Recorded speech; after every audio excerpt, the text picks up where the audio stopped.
Imagine standing on a cliffside in Western Ireland, the wind biting at your face, the Atlantic stretching endlessly toward the horizon. You might think this ocean is just a vast body of water, shifting endlessly under the power of wind and tide.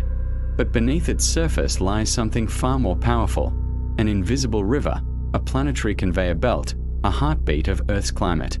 This is the Gulf Stream. For centuries, it has quietly shaped the fate of nations, determined the rise and fall of civilizations, and held the balance of our weather in its grasp. And now, scientists say, it's weakening, something that may have begun not in our lifetime, not even in our grandparents' lifetime, but over 3 centuries ago. To understand the magnitude of this revelation, we have to step back, far back, to see the entire system at play. The Gulf Stream is not just a current. It's part of a vast and complex system known as the Atlantic Meridional Overturning Circulation, or AMOC. Picture a planetary conveyor belt carrying warm, salty water northward from the tropics, then pulling colder, denser water deep into the ocean to flow south again. This isn't just movement, it's a global engine, redistributing heat, driving weather patterns, feeding ecosystems, and even influencing the amount of carbon our oceans can absorb. Without it, the climate we know would unravel. In Europe, winters would grow harsher. In the tropics, rainfall belts would shift, bringing drought to some regions and flooding to others. Sea levels along parts of the United States East Coast could rise far faster than the global average. And yet, this colossal system, one of the most important regulators of life on Earth, is slowing down. The Gulf Stream's strength is largely controlled by 2 things: temperature and salinity. Warm, salty water flows northward along the surface. When it reaches colder northern waters near Greenland, the cooling makes it denser, so it sinks, beginning the deep southward flow. But if the water is too warm or too fresh, it won't sink as effectively. And that's where the trouble begins. Scientists have been tracking this phenomenon for decades. What is shocking now is the evidence suggesting that the weakening of the Gulf Stream may not be a sudden crisis born of modern climate change. It may be part of a slow decline stretching back 300 years. Using proxy data, ice cores from Greenland, sediment layers from the deep Atlantic, coral records, and even historical ship logs, researchers have pieced together a picture of the past. These archives tell us that since the late 1600s or early 1700s, the AMOC has been gradually losing strength. It wasn't until the 20th century, however, that the decline began to accelerate. Back then, the Industrial Revolution had only just begun. The idea that human activities could alter the climate was unthinkable. And yet, deep in the North Atlantic, the seeds of change were already germinating. This slow weakening went unnoticed by the world's first meteorologists. Sailors crossing the Atlantic still relied on the Gulf Stream's speed to shave days off their voyages. The ocean seemed eternal, unchanging. But beneath the waves, something fundamental was shifting. The possible causes of this centuries-long weakening remain the subject of fierce debate. Some scientists point to the end of the Little Ice Age, a period of cooler global temperatures that lasted until the 19th century. As the planet warmed naturally from this cold phase, glacier melt and shifting precipitation patterns could have begun to freshen the North Atlantic surface waters, disrupting the sinking mechanism. Others suspect volcanic eruptions and solar cycles may have played a role in the early stages, with human-caused greenhouse gas emissions later accelerating the trend. By the time satellites and modern oceanographic instruments came online in the late 20th century, the AMOC was already in a weakened state compared to its pre-industrial power. This is where the story takes a darker turn. In the 21st century, the pace of change has quickened. Greenland's ice sheet is melting at record rates, pouring vast quantities of fresh water into the North Atlantic. Fresh water is lighter than salty water. It dilutes the ocean salinity, making the surface layer less likely to sink. And if the sinking slows, so does the conveyor belt. The system starts to choke. Some scientists have likened it to a heart that's losing its rhythm, slower, weaker, less able to pump life through the planet's climate system. And this is not just a distant concern for oceanographers. The fingerprints of the weakening Gulf Stream are already being detected on land. Eastern North America has seen unusual patterns of sea level rise. Western Europe has experienced shifting storm tracks and unusual heat waves. Parts of the tropics are showing signs of changing rainfall patterns. It's as though the atmosphere itself is responding to the sluggish pulse of the ocean. But how do we know for sure that this decline began so long ago? The answer lies in the painstaking reconstruction of climate history.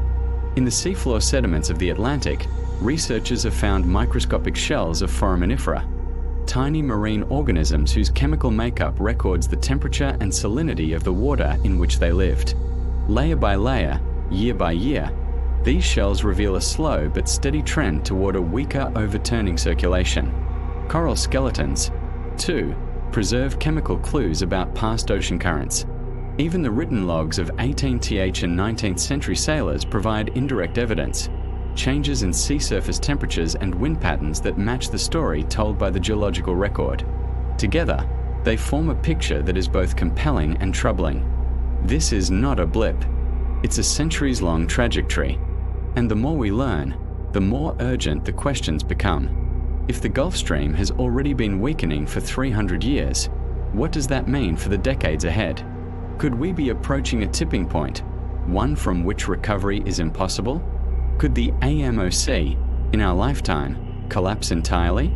The science is not yet unanimous on the answers, but the consensus is clear on one thing: a weaker Gulf Stream will have consequences far beyond the Atlantic basin.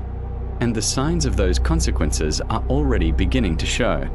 Yet, the public perception of the Gulf Stream often comes from blockbuster disaster films and sensational headlines, images of sudden freezes in Europe or catastrophic hurricanes battering the United States.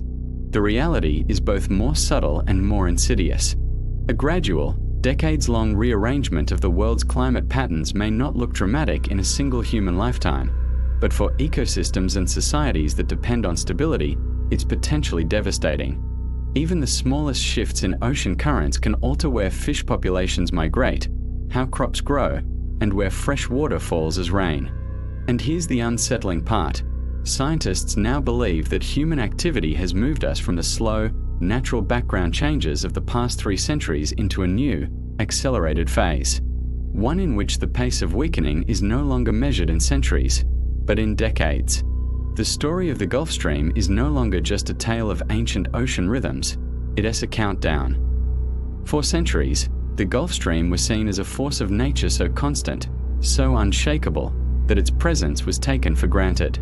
But in the last few decades, the scientific picture has shifted from certainty to unease.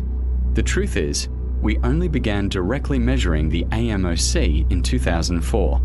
That is 21 years of data, an instant in the lifespan of an ocean current. And within that instant, researchers have already seen troubling fluctuations. Some years show a sharp drop in strength, others show partial recovery. It's not a simple downhill slope. It's more like a heartbeat that sometimes stutters. But a stutter in the heart of Earth's climate system is not something you ignore. Before 2004, our understanding came from indirect methods, proxies, computer models, and sparse measurements from ships. Those reconstructions suggest the weakening began centuries ago. But skeptics point out that the data is patchy, the uncertainties large. Some argue that the system is naturally variable and that what we've seen in the modern record might be part of a cycle rather than an irreversible decline. The debate has become one of the most heated in climate science. On one side are those who believe we are already in the early stages of a long-term collapse, with the tipping point potentially only decades away. On the other side are those who say the evidence isn't strong enough to make such a claim, and that the AMOC might even rebound under the right conditions.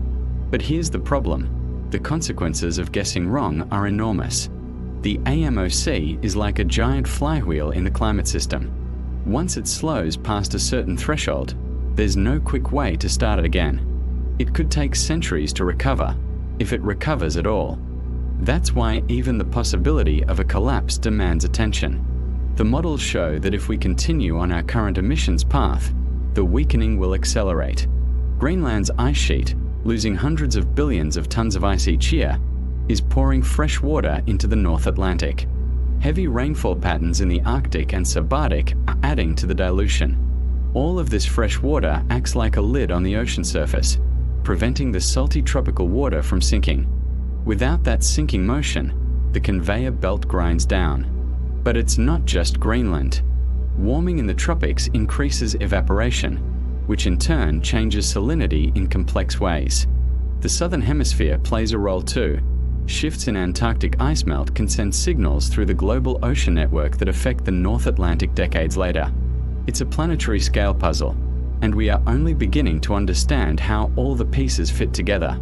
One of the strongest pieces of evidence for recent weakening comes from what scientists call the cold blob. It's an area of unusually cool water south of Greenland that has persisted for years, even as the rest of the planet warms. This cold anomaly is thought to be a fingerprint of a sluggish AMOC, warm water ice being transported northward as efficiently, so the region stays cool. At the same time, the waters off the US East Coast have been warming faster than much of the world's oceans, another possible sign of shifting currents. And yet, even here, the debate continues. Could these anomalies be driven by other factors?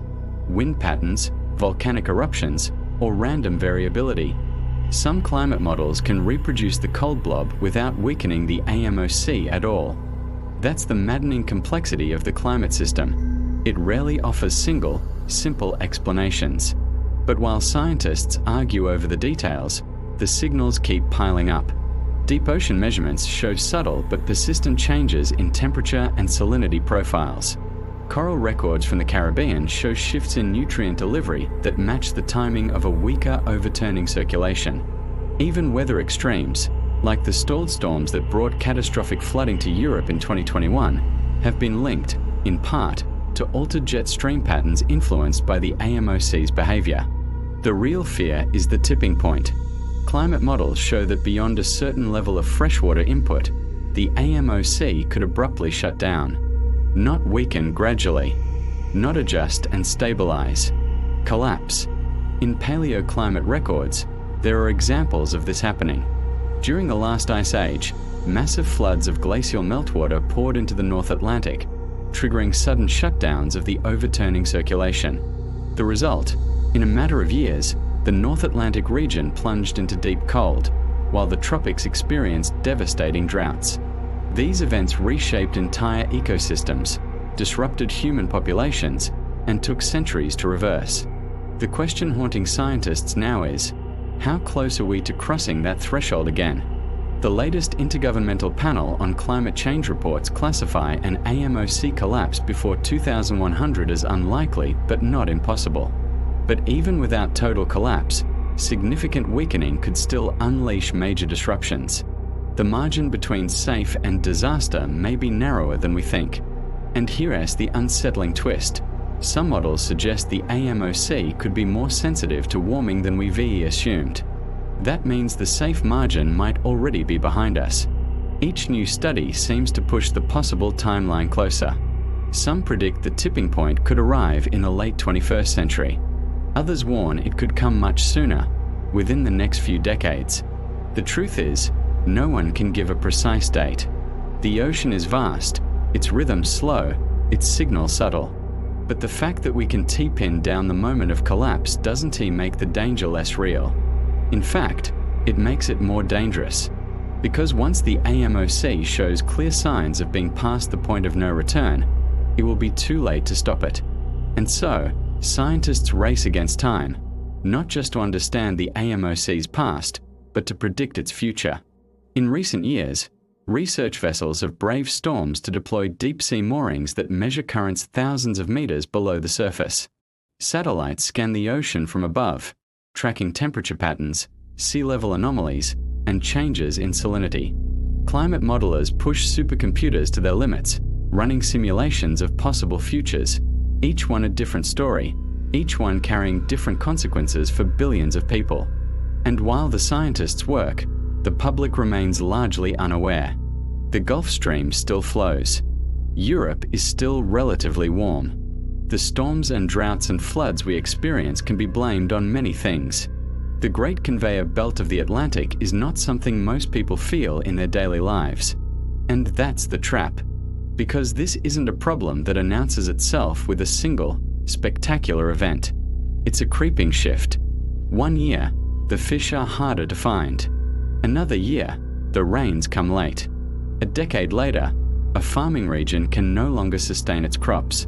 Then, as the decades pass, coastlines change, economies shift, and societies feel the pressure in ways they never imagined were connected to an invisible river in the sea.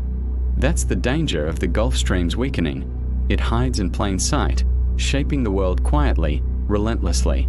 But make no mistake, if the AMOC tips into collapse, the world will notice.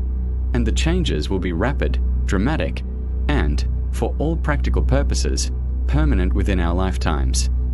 If the Gulf Stream were to weaken much further, or collapse entirely, the world would feel it in ways that would be impossible to ignore. In Europe, winters could grow harsher, storms more violent, summers hotter and drier in some places, wetter in others. The balance that has kept Europe relatively mild compared to its latitude would be gone. Paris, Berlin, and London share the same latitude as parts of Canada, yet they are far warmer in winter thanks to the Gulf Stream's heat transport. Take that heat away, and the continent begins to feel the bite of Arctic air. The weather would not shift overnight, but within a decade, the change could be unmistakable. Across the Atlantic, the eastern seaboard of the United States would face a different threat. The Gulf Stream's flow helps hold back water from piling up along the coast. As it slows, that water has nowhere to go but up. Sea levels from Florida to New York could rise far faster than the global average, swallowing beaches, flooding cities, and rendering some coastal communities uninhabitable long before they are ready to retreat. Further south, in the tropics, the changes would be even more devastating. The AMOCS circulation helps control the position of the Intertropical Convergence Zone, a band of rainfall critical to the survival of the Amazon rainforest, West African agriculture, and monsoon-dependent regions across the globe. A weakened AMOC would shift this band of rain, bringing intense drought to some regions and relentless flooding to others. The Amazon, already stressed by deforestation and warming, could face dieback on a massive scale, releasing billions of tons of carbon into the atmosphere and accelerating climate change. West Africa's Sahel region could see crop failures and famine. South Asia's monsoon, lifeline for over 1 billion people, could become erratic or fail entirely in some years. The chain reaction would extend to the oceans themselves. The upwelling of nutrient-rich waters in the tropics depends on the Great Conveyor's pull. Disrupt that pull, and vast areas of the ocean could become biological deserts, starving fish populations and collapsing marine food chains. Entire fishing industries could vanish. And because the oceans absorb about 1/4 of our co-emissions each year, a slowdown in circulation could reduce that absorption, leaving more carbon in the atmosphere and driving temperatures even higher. Economies, food systems, water supplies, every element of modern civilization that depends on a stable climate would feel the shock. For some, the changes would be gradual enough to adapt. For others, they would come as an unstoppable wave, forcing migration, triggering conflict, and reshaping the map of human settlement. Scientists warn that the costs will not be evenly shared. The wealthiest nations may have the resources to adapt, building seawalls, changing crops, managing water supplies. Poorer nations, many of them in the tropics, will face the brunt of the impacts with far fewer resources. And yet, despite the stakes, the weakening of the Gulf Stream is not often at the center of climate discussions. It is overshadowed by more visible threats: hurricanes, wildfires, heat waves. But in many ways, it is the silent force that could amplify all of them. A weaker Gulf Stream means altered storm tracks, more intense hurricanes in the Atlantic, storms that stall over coastlines and dump catastrophic rainfall, heat waves that linger, droughts that deepen. It means climate chaos not in isolated bursts, but woven into the daily reality of billions of people. The past offers a warning. In Earth's history, abrupt climate shifts have often been tied to changes in ocean circulation. These were not slow, manageable transitions. They were sudden, jolting events that transformed the planet in decades, sometimes in just years. Entire ecosystems vanished. Human populations migrated or collapsed. And those were times without the added pressure of billions of people and an industrialized, interconnected global economy. Now, we are in uncharted territory. We have the tools to measure, to model, to predict, but not the political unity or speed to act at the scale the science demands. Some researchers believe that if we can slow global warming by cutting greenhouse gas emissions, we can reduce the fresh water pouring into the North Atlantic, giving the AMOC a chance to stabilize. Others argue that we have already pushed the system into a state where, even with rapid action, the decline will continue. The uncertainty is part of the danger. We are gambling with a planetary system we barely understand, with no second chance if we guess wrong. And so the Gulf Stream keeps flowing, for now. Its pulse still drives weather across continents, still keeps Europe mild, still carries life through the oceans. But the rhythm is changing. It has been changing for 300 years. The acceleration we are seeing now is the sound of a system under strain.